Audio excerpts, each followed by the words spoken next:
Hello, everyone, and thanks for joining us for This Week in Agribusiness. I'm Mike Pearson, and for the past several years, commentators have noticed a distinct bias coming out of the EPA in favor of electrical vehicles. Over the past year, the biofuels industry has been aggressive in urging the EPA to consider the environmental impacts of utilizing biofuels, ethanol, and renewable diesel, and last week the EPA disregarded that advice. Joining us now to talk through this issue is Geoff Cooper, President and CEO of the Renewable Fuels Association. Geoff, this was a stunning decision from the EPA. Did it catch you off guard? Well, we were a little surprised by this decision, Mike. We had been advocating, as you mentioned, for more than the past year to really make sure that EPA is including biofuels and ethanol specifically when it looks at policies to reduce emissions from light-duty vehicles. But they put this regulation out last week, and it really misses the mark. It effectively assumes the only way to reduce greenhouse gas emissions from light-duty vehicles is to electrify them, even though we have been showing the agency for the past several years that biofuels like ethanol can do a very effective job at reducing those emissions. Unfortunately, they disregarded that information and put all their eggs in the electrification basket. We think that's a very disappointing and misguided decision. And we hope that EPA comes to its senses before implementing this in 2027.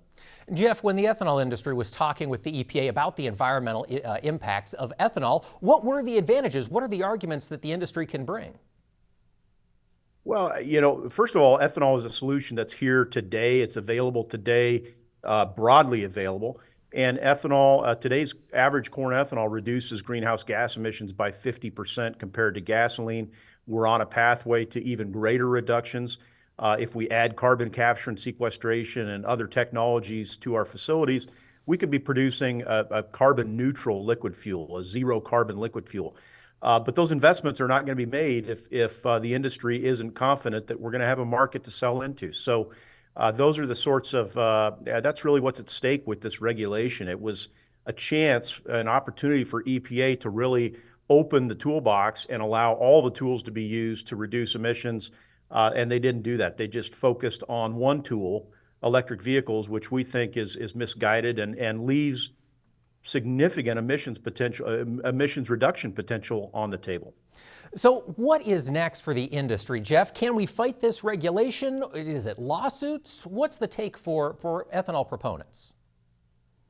Well, we are fairly confident that EPA is going to get sued over this regulation. There's already a number of parties and interests that have sort of telegraphed their intent to sue EPA on these regulations. There's a lot of people that think they are unlawful, and EPA has overstepped its authority with these regulations. So we're going to pay close attention to how that plays out. We ourselves are considering our own options for fighting this regulation before it is implemented.